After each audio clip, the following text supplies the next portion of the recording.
মেহেরবান তুমি মেহেরবান। 29 নম্বর প্রশ্ন, তাই না? 9.2 নম্বর প্রশ্ন। এখন আমাকে এখান থেকে ক খ গ এর সমাধানগুলো বের করতে হবে এই চিত্র অনুসারে, তারা বলে দিয়েছে। তো এখানে দেখো বলছে এসি এর পরিমাণ নির্ণয় করো, ক নাম্বার বলছে। তো আমার এবি এর মানও দেওয়া আছে দেখতেছি, বিসি এর মানও দেওয়া আছে, তাহলে অতিভুজের মানটা বের করব আমরা পিথাগোরাসের উপপাদ্য দিয়ে, তাই না? তো ক নাম্বারটা সমাধান করতে গেলে আগে লিখলাম যে দেওয়া আছে কি, যে এবি ইকুয়াল আছে 1 আর বিসি ইকুয়াল দেওয়া আছে √3। এখন পিথাগোরাসের উপপাদ্য যে লিখবো, এজন্য লিখবো আমরা জানি, কি লিখবো? আমরা জানি অতিভুজ স্কয়ার সমান সমান লম্ব স্কয়ার প্লাস ভূমি স্কয়ার, তাই না?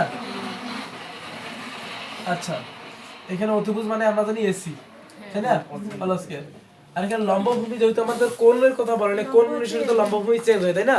তো আমি পিথাগোরাসের মান বের করতে, অতিভুজের মান বের করতেছি সেহেতু ওটার দরকার নেই, আমরা যে কোনো একটা ভূমি ধরে লম্ব ধরে করে নিব, সমস্যা নাই।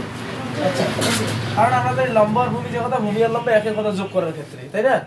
আচ্ছা, এখন আমি কি করব, এই যে লম্ব আছে আমি ধরলাম ধরো এইটা, যেটা উপরের দিকে ওইটাকে লম্ব ধরলাম, অর্থাৎ লম্ব হচ্ছে এবি হলো স্কয়ার প্লাস হচ্ছে বিসি হলো স্কয়ার।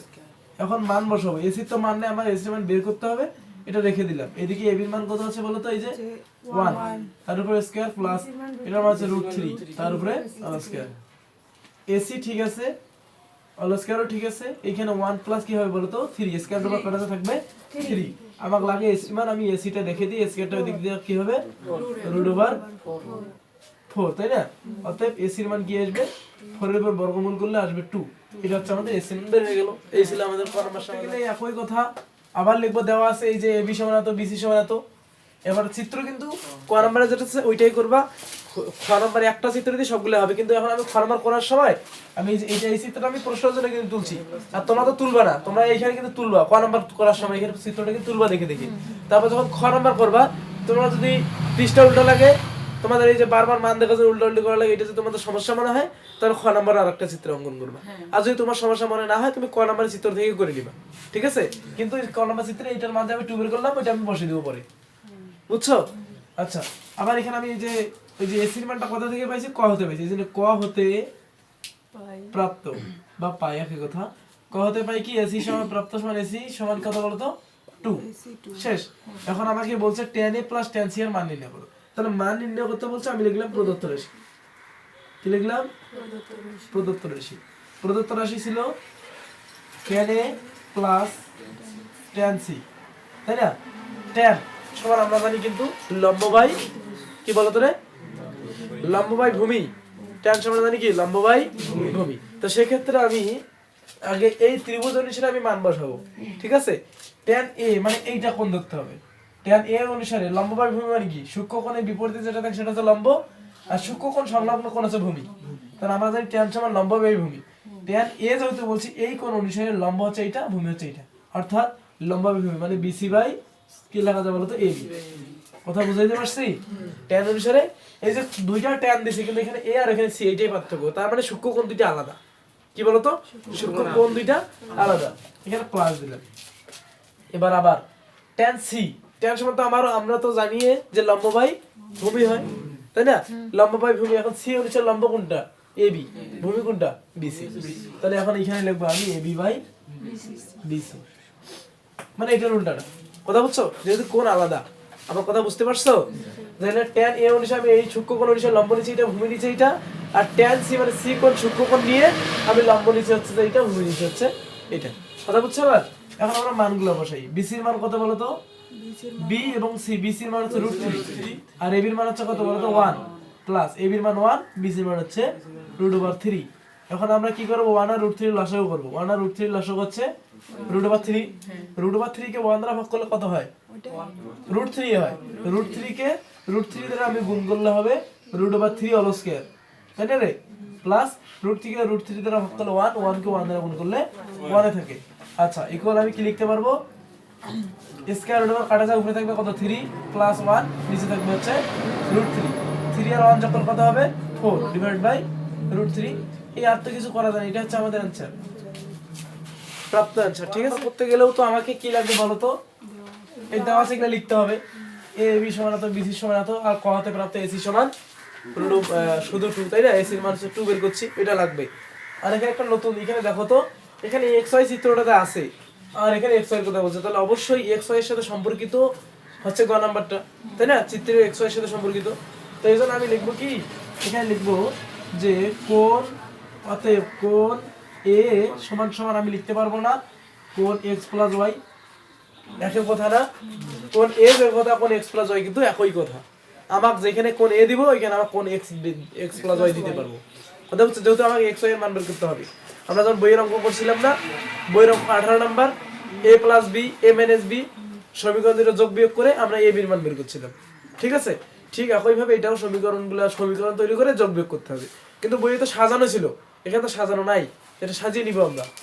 আচ্ছা, আবার কোণ সি সমান কি লেখা যাবে বলো তো? কোণ x মাইনাস y, এটা আমি লিখে নিলাম। এখন sin cos tan sec cosec, এই কয়টা অনুপাত আছে মোট? 6টা অনুপাত। এই 6টা অনুপাতে যে কোনো একটা করে একটা অনুপাত নিবা, যে কোনো কয়টা? একটা অনুপাত নিবা। কি অনুসারে জানো? যে কোনো একটা নিবা একবার কোণ a অনুসারে, আর একবার নিবা কোণ c অনুসারে। কথা বলছো? তোমার যেটা মন চাবে তুমি সেইটাই নিতে পারো। 6টার মধ্যে যে কোনো একটা তুমি নিতে পারো। তুমি ট্যানও নিতে পারো, তুমি সাইনও নিতে পারো, কসও নিতে পারো, যেটা নিবা। আমার কথা বুঝাইতে পারছি? তুমি যেটা মন চাবে তুমি সেটাই নিতে পারবা, সমস্যা নাই। কিন্তু একবার কোণ এ অনুসারে একবার একটা মান বের হবে, আর কোণ সি অনুসারে আরেকটা মান বের করবা। কিভাবে বের করবে সেটা আমি দেখা দিচ্ছি। কিন্তু তোমাকে বললাম যে 6টা অনুপাতের মধ্যে যে কোনো কি করতে হবে? 2টা অনুপাত নিতে, একটা দিয়ে করতে হবে, পরে আরেকটা দিয়ে করবা, অর্থাৎ 2বার করতে হবে। আচ্ছা, তাহলে আমি লিখলাম যে এখানে কি লিখতে পারবো? সাইন নিলাম আমি, হ্যাঁ কি নিলাম? সাইন নিলাম, সাইন কোণ, সাইন এ নিলাম, কোণ দিলাম সাইন এ নিলাম, কারণ সূক্ষ্ম কোণ তো একটাতে নিতে হবে, তাই না? সাইন এ সমান সমান আমরা কি জানি বলো তো? সাইনের অনুপাত সমান আমরা কি জানি? লম্ব বাই অতিভুজ। তাহলে এখানে এই যে ত্রিভুজটা অনুসারে লম্ব কোণটা বলো তো? এ অনুসারে, কিন্তু কথা বলবো না, এ অনুসারে লম্ব হচ্ছে কিন্তু এইটা, তাহলে লম্ব হচ্ছে বিসি, লম্ব বাই অতিভুজ, অতিভুজ কোনটা? এসি। এটা কেন আসলে বুঝছো এবার? এটা কেমনে আসলে বুঝছো? আমি কোণ এ নিছি, যেহেতু এ অনুসারে নিলাম, কিন্তু পরে আরেকবার কিন্তু নিব কোণ সি অনুসারে, বুঝছো? আচ্ছা, এখন এখানে আমি বাস এনে দিলাম সাইন, ঠিক আছে? বলো এ যে কথা, আমি x প্লাস y একই কথা লিখতে পারি না? তাহলে লিখলাম x প্লাস y ইসি। আচ্ছা, ইকুয়াল বিসি এর মান কত? 1, এসি এর মান হচ্ছে 2। আচ্ছা, বিসি এর মান √3 না? আচ্ছা, হতে পারে বিসি এর মান হচ্ছে √3। এখন দেখো তো, সাইন ঠিক থাকবে, x প্লাস y ও ঠিক থাকবে। সাইন কত ডিগ্রির মান? √3/2। দেখো তো নিশ্চিত সাইন কত ডিগ্রি? 60 ডিগ্রি। আচ্ছা, উভয়কে সাইন ছেড়ে বাদ দিতে পারি না? তাহলে থাকবে কি বলতো? অতএব x plus y equal 60 degree. এটা হচ্ছে আমার 1 নম্বর সমীকরণ। দেখো তো এবার চেনা চেনা লাগে না? সহজ মনে হচ্ছে না? আমরা 18 নম্বর করছিলাম, ঠিক এরকম মনে হচ্ছে, তাই না? কিন্তু তারা এটা দেয়নি, আমরা এটা বের করে নিলাম আমাদের মতো করে। এখন তুমি যদি বলো স্যার আমি cos দিয়ে নিব, স্যার tan দিয়ে নিব, স্যার cot নিব, sec নিব, cosec নিব, যা নাও না নাও কেন, হয়তো বা এইটা না বেড়ে দিতে পারে, অন্য কোনো মান বেড়াতে হবে, কিন্তু শেষে যে উত্তরটা আসবে ওটা একই আসবে। কথা বুঝছো? এখন আমার কথা হচ্ছে, আমি সাইন এ অনুসারে একবার নিলাম, এবার কি নেব? এখানে যে এবার আবার দিয়ে সাইন এ না নিয়ে সাইন সি নিতে পারি। এখন অনেকে বলতে পারে স্যার সাইন এ না নিয়া আমি সাইন এ নিছিলাম, সাইন সি না নিয়া আমি যদি নেই স্যার cos সি, হবে না? অবশ্যই হবে। মানে কোন তোমাকে সি নিতে হবে, কোন একবার এ নিছি না, একবার কোন সি নিতে হবে। এখন তুমি সাইন আবার এখানে সাইন নিছো, ওখানে তুমি cos নিতে পারো, ওখানে তুমি cot নিতে পারো, ওখানে তুমি tan নিতে পারো, যেটা মন চায় তুমি সেটাই নিতে পারবে।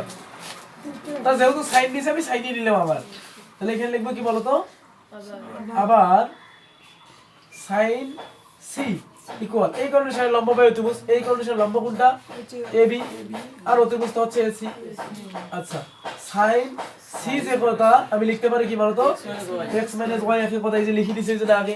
এখন বলতো এই যে আমি আগে না লিখতাম, এখানে বসে যে তোমরা আবার প্রশ্ন করতে না বেশি বেশি, এটা কোথা থেকে আসলো স্যার? এই জন্য আমি এটা লিখে দিছি, তোমরা এখন থেকে লিখে নিবে পরীক্ষার সময়। আচ্ছা, ইকুয়াল এবি এর মান কত আছে বলো তো? 1, আর এসি এর মান তো আমরা জানি শুধু 2, এসি এর মান 2 না? আচ্ছা, এখানে sin ঠিক, এখন দেখো তো sin কত ডিগ্রির মান হচ্ছে 1/2 অর্থাৎ হাফ। আমরা জানি সাইন কত ডিগ্রি? 30 degree, 30 degree. উভয় পক্ষে আমি সাইন চেন বাদ দিতে পারি। x - y আসবে কত বলো তো? 30 ডিগ্রি। এই যে এটা হলো আমার 2 নম্বর সমীকরণ। এই জায়গা পর্যন্ত না বুঝার অবশ্যই কোনো অপশন নেই, অবশ্যই হয়তো বুঝছো। আচ্ছা, এই জায়গা পর্যন্ত শেষ। আমরা দুইটা সমীকরণ নিলাম, এখন সমীকরণ দুটো যোগ বিয়োগ করলে আমাদের x y এর মান বের হয়ে যাবে, তাই কি না? তাহলে আমি এখানে লিখে নিলাম যে 1 ও 2 নং সমীকরণ যোগ করে পাই।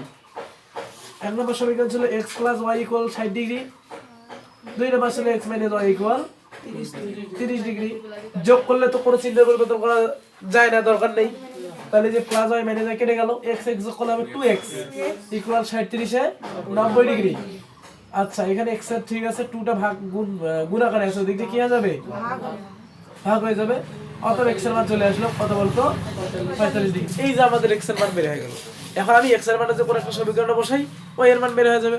অথবা কেউ যদি কয় স্যার আমি এখন বিয়োগ করব সমীকরণ দুটো, তাও হবে। একটা মান বের হলে আরেকটা এমনিতেই বের হয়ে যায়। তো এটাও আমি এখানে শর্ট করে দিলাম। হ্যাঁ, এইদিকে শেষ করে দিই একবারে। তো x এর মান আমি এখানে লিখবো x এর মান, যেহেতু আমরা x এর মান বসাবো সেহেতু আমরা মাইনাস জাতীয় সমীকরণে না বসাই, আমরা প্লাস জাতীয় সমীকরণে করে বসাবো। অত সমস্যা, মাইনাস দেওয়ার চিন্তা হবে না। এজন্য আমি 1 নম্বর সমীকরণে প্লাস জাতীয় সমীকরণ ছিল না, আমি এইটাতে বসাবো। তাহলে x এর মান কয় নম্বরে বসাবো?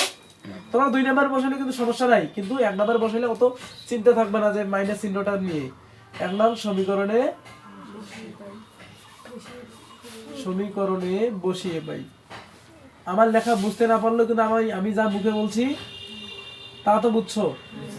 আচ্ছা, তাই 1 নম্বর সমীকরণ ছিল x + y = 60 ডিগ্রি। এখানে বা x এর মান আমি পাইলাম কত degree? 45 degree, plus y = 60 degree.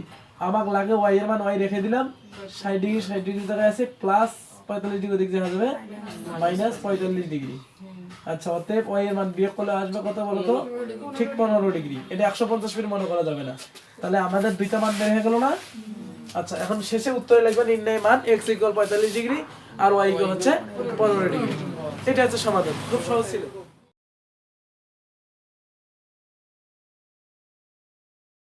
মেহেরবান, তুমি মেহেরবান।